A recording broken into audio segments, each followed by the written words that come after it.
Vamos a hablar esta noche de un tema tabú, un tema en fascículo cerrado, así que atención. El tema es la homosexualidad en Grecia y Roma. En los mitos griegos aparece como atributo de muchos personajes, tanto en héroes como reyes o dioses. Recuérdese a Tamiris, que era un músico de gran belleza. Lo nombro en primer lugar porque fue el primero. Bien.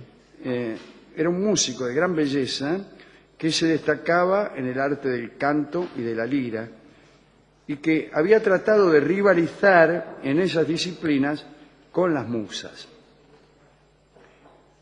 Las musas lo vencieron. Y usted ya sabe que la gente que trata de competir con las musas termina mal. Este hombre fue vencido en un concurso y fue privado de su talento y de su vista.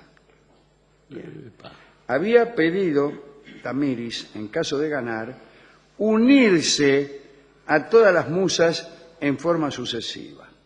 Este último inciso da prueba de una cierta humildad, después de todo. Este Tamiris se encontró un día con un muchacho de gran belleza llamado Iacinto, y parece que por amor a Iacinto, Tamiris fue el primero que ejerció la homosexualidad. Iacinto era tan hermoso que hasta el mismo dios Apolo se había enamorado de él. Un día en que ambos se entretenían lanzando el disco, el viento desvió el disco rebotó contra una roca con tanta mala suerte que le pegó a Iacinto en el marote y lo liquidó. Qué mala suerte. Apolo quedó consternado y para inmortalizar el nombre de su amigo, transformó la sangre que había brotado de su herida en una flor nueva que no existía antes, que es el jacinto, flor cuyos pétalos llevan señales que parecen recordar el lamento de Apolo. También al rey Minos se le atribuía la invención de la pederastia con una tradición parecida. En realidad, lo que se decía es que había sido el rey Minos y no Zeus el raptor de Ganímedes, el copero de los dioses. Recuérdese que Ganímedes pasaba por ser el más hermoso entre los mortales y había provocado el amor de Zeus, el príncipe de los dioses. Entonces parece que Zeus lo rató y lo llevó al Olimpo, donde Ganímedes era mozo, era camarero, claro. Pero algunos dicen que no fue Zeus el que rató a Ganímedes, sino Minos, el rey de Creta, el esposo de Pasífae, aquella que se enamoró de un toro. En Grecia, jóvenes y viejos, más allá de los mitos, hasta ahora estuvimos con los mitos, pero en la vida real, jóvenes y viejos se exhibían desnudos en la palestra o en los gimnasios y, bueno, entre los cuerpos desnudos solía ocurrir que un hombre maduro se fijara en un adolescente y lo persiguiera. Si el adolescente aceptaba y se unía a él, se creaba entre ellos una intimidad muy particular. La diferencia de edad era un detalle fundamental para estas relaciones. El helenista y amigo de este programa, Jacob Burckhardt, consideraba que esta costumbre provenía esencialmente de la situación social de las mujeres. Las mujeres eran excluidas de lo más alto que había en la vida griega, que es lo agonal, o sea, lo que tiene relación con la competencia, una competencia sin encono. Claro, sí. Bien, no solo no podían competir, tampoco podían asistir a la competencia. Toda esta exclusión de las mujeres provocó la aparición de este desarrollo del amor entre los hombres. Esto es lo que opina Burckhardt. En muchos gimnasios se veía la estatua de Eros ubicada entre Hermes y Heracles. Ninguna incitación a la depravación existía entre el amante y el amado. Era amor concebido como irreemplazable, sin comparación con ningún otro, y estaba fundado en la admiración recíproca entre el hombre mayor y el más joven. El hombre mayor admiraba la juventud y tenía la tarea de proteger al amado, de formar su espíritu y de consagrarle lo mejor de su pensamiento. La edad ideal se consideraba de 45 años y el erómenos debía ser un adolescente de entre 13 y 18. Estos adultos, un detalle, estos adultos que buscaban un joven como amante, como discípulo, estaban casados, con hijos, e incluso frecuentaban a las prostitutas, como si eso fuera garantía de alguna superioridad moral. El homosexual travestido no era bien visto por la sociedad griega, e incluso era castigado por la ley que le impedía ejercer sus derechos como ciudadano. En Atenas, en realidad, lo que se castigaba era la violencia en el amor, eso se castigaba. Y también se atacaba al que se vendía con ánimo de lucro. Solo entonces, mediando el dinero y la violencia, la pederastia adquiría entre esos hombres un carácter vergonzoso. Un ejemplo de esto es el pleito entre dos hombres llamados Esquines y Timarco. Esquines denostaba a Timarco, un joven que a los 13 años se vendía por una moneda, y decía Esquines: yo no critico los amores honestos, sino que condeno, como condena la ley, los amores mercenarios. Bueno, y después citaba Esquines una serie de parejas de antiguas amantes y recordaba a los jueces los nombres de algunos muchachos conocidos que eran respetados justamente porque debido a su gran belleza y sus virtudes habían sido bien amados, ¿no? Según Esquines, Timarco era esclavo de las pasiones más despreciables y más desmesuradas. La desmesura, la iblis, ¿no? La vieja enemiga del pensamiento griego. Bueno, Timarco tenía cientos de amantes, los tuvo hasta que perdió su belleza y su juventud y murió en la miseria en un tugurio infame. Fíjese, la idea de la palabra esclavo en medio de la descripción de una pasión y un vicio, hemos hablado mucho aquí, ¿no? Esta idea era central en los griegos, o sea, la idea de que el vicio no era un pecado, sino resignar la libertad. Los únicos gobiernos que perseguían el amor entre hombres eran las tiranías. Bueno. La pederastia griega exigía la igualdad social de los amantes. Es un dato, ¿no? En Grecia era necesario que el muchacho fuera de condición libre para que la relación pudiera desarrollarse en reciprocidad y en la comunión intelectual. Es decir, que no sean esclavos ni objetos de pupilaje. Fantástico. Extraordinario. Muy bien. Extraordinario. Bueno, todo esto que se ha dicho no sucedía en Roma. Claro. Los romanos preferían comprar su placer. Y la aristocracia romana se entregaba a la pederastia más como una exhibición de elegancia y distinción, ¿no? Los grandes señores creían que estaban fenómenos y tenían en su casa harenes de adolescentes llamados paeragogia y daban a sus muchachos nombres cariñosos como delicati pueri. Ya sé. Delicati. Y estos mancebos formaban parte del moblaje de la casa, se los compraba a precios muy altos, se los exhibía con orgullo. A veces eran esclavos nacidos en casa de su amo o extranjeros importados por los mercaderes, una cosa espantosa, ¿no? Llegaban muchos del África, parece que los mercaderes los compraban a bajo precio a orillas del Nilo. Los de Alejandría eran los más buscados, se pagaban precios elevados que variaban en función de la edad, la belleza o las habilidades, ¿no?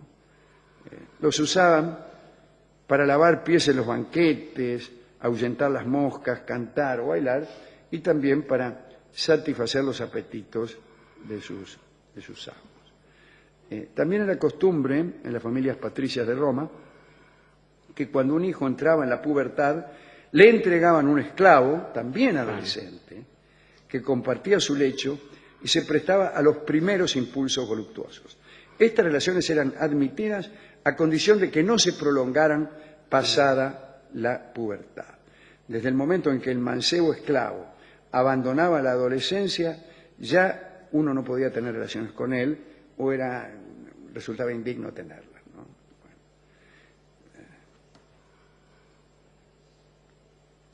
En Roma, a falta de ejemplos de la mitología, podemos poner ejemplos de la vida real, como Julio César, ¿no? Claro. Que era bisexual y él mismo se hacía llamar el marido de todas las mujeres y la mujer de todos los maridos. Sí, señor. Extraordinario, ¿no? O sea que lo era con mucho entusiasmo. Durante la campaña de Bitinia, entró en relaciones con el rey de Bitinia, Nicomedes, y mientras celebraban el triunfo, los soldados gritaban: César ha vencido a Bitinia y Nicomedes ha vencido a César. Dirían otra cosa. Sí, seguro, seguro. Yo como era. Todos conocemos también las costumbres de Calígula, de Adriano y su amado Antinoo, ¿no? A la muerte de Antinoo, el emperador Adriano, amigo de este programa, hizo que le levantaran estatuas y templos a su gloria. Citemos para terminar a Nerón, que se atrevió a casarse solemnemente con un liberto amigo de él, llamado Pitágoras casualmente, y se hizo conducir al altar cubierto con los velos característicos de las novias romanas. Después también se casó con otro, Liberto Esporo, y al revés, aquí lo nombró emperatriz de Roma. Bueno, cosas así. ¿A quién quiere dedicar? Quiero decir, parece más digna la actitud griega ante estas situaciones. Ciertamente. Y estaba pensando, Alejandro, días atrás, por un azar, yo me había negado a asistir a una película llamada Troya, creo, o algo de la guerra de Troya, sabiendo algunas de estas patrañas. Tuvo que ver con asombro que Brad Pitt, que protagoniza, hace de Aquiles en la película, tiene un sobrino, así dicho con ese mismo eufemismo que se usaba en el Buenos Aires de los años 20. Cambia la historia. Cambia la historia y sabe que está Cambia la historia con una nada mina. más que para que Brad Pitt Se puede hacer con una mina. no ande con un Claro, ñato. con un tipo realmente repugnante. Eso sí me parece obsceno y repugnante, ese tipo de conversión hacia una moral y una estética tan limitada como la de Occidente. Pero creo que la homosexualidad de Alejandro ha sufrido el mismo triste destino que cualquier otra singularidad, sea racial, religiosa. Esto es, en principio, confusiones. Cuando hay una singularidad determinada que está condenada, después, como para compensar esa condena, Sí. del otro lado se produce... Tiene usted mucha razón. Y es Tiene tremendo mucha esto porque... razón, claro. Después, Se convierte se sacraliza. exactamente. Se lo sacraliza. Entonces cualquier comentario que uno haga, un comentario que bien podía hacer uno acerca del matrimonio, Seguro. o acerca del novio de una tipa, pero si lo hace usted en ese foro, en esta misma charla, Sí, sí. por ejemplo, resulta ser políticamente incorrecto. Incorrecto. señalado. Bueno, terminemos un poco. Realmente, terminamos un poco con eso. Hay otra cosa, y es que lo mucho que se habla de la homosexualidad en la Grecia clásica ha estado filtrado también por Occidente. Recordemos que muchos de esos materiales nos han llegado merced a la cultura árabe, a los traductores.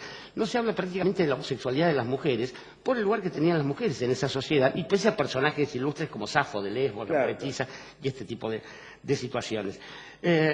Digamos que estaba pensando en la condena del travestismo.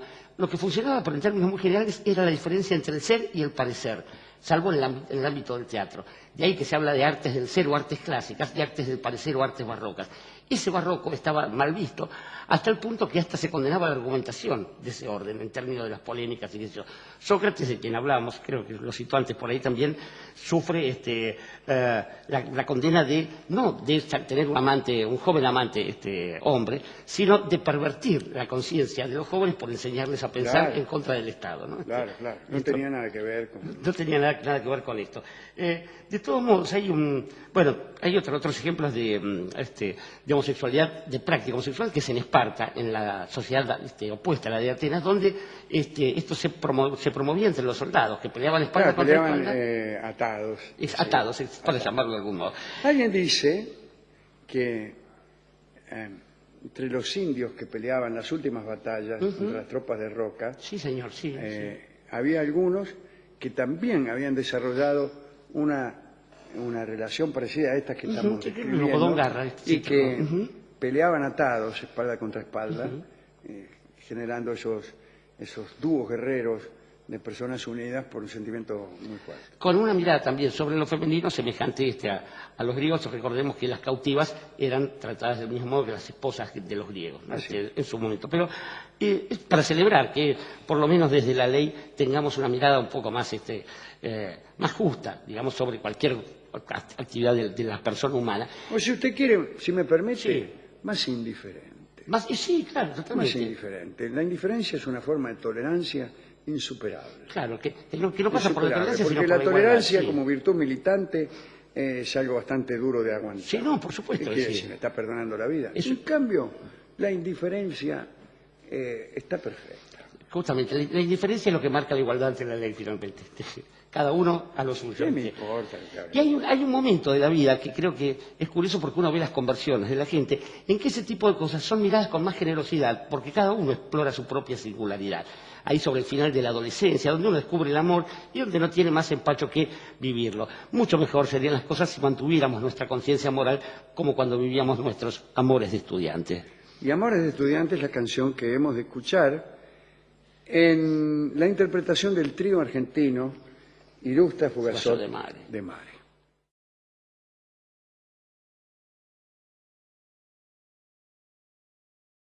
Vamos a hablar esta noche de un tema tabú, un tema en fascículo cerrado, así que atención.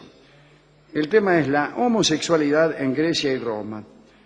En los mitos griegos aparece como atributo de muchos personajes, tanto en héroes como reyes o dioses. Recuérdese a Tamiris, que era un músico de gran belleza. Había pedido, Tamiris, en caso de ganar, unirse a todas las musas en forma sucesiva. Este último inciso da prueba de una cierta humildad, después de todo. Este Tamiris se encontró un día con un muchacho de gran belleza llamado Iacinto, y parece que por amor a Iacinto, Tamiris fue el primero que ejerció la homosexualidad. Cree que había brotado de su herida en una flor nueva que no existía antes, que es el jacinto, flor cuyos pétalos llevan señales que parecen recordar el lamento de Apolo. También al rey Minos se le atribuía la invención de la pederastia con una tradición parecida. En realidad, lo que se decía es que había sido el rey Minos y no Zeus. Lo nombro en primer lugar porque fue el primero. Bien. Era un músico de gran belleza que se destacaba en el arte del canto y de la lira y que había tratado de rivalizar en esas disciplinas con las musas. Las musas lo vencieron. Y usted ya sabe que la gente que trata de competir con las musas termina mal. Este hombre fue vencido en un concurso y fue privado de su talento y de su vista. Y Iacinto era tan hermoso que hasta el mismo dios Apolo se había enamorado de él. Un día, en que ambos se entretenían lanzando el disco, el viento desvió el disco rebotó contra una roca con tanta mala suerte que le pegó a Iacinto en el marote y lo liquidó. Qué mala suerte. Apolo quedó consternado y para inmortalizar el nombre de su amigo, transformó la sangre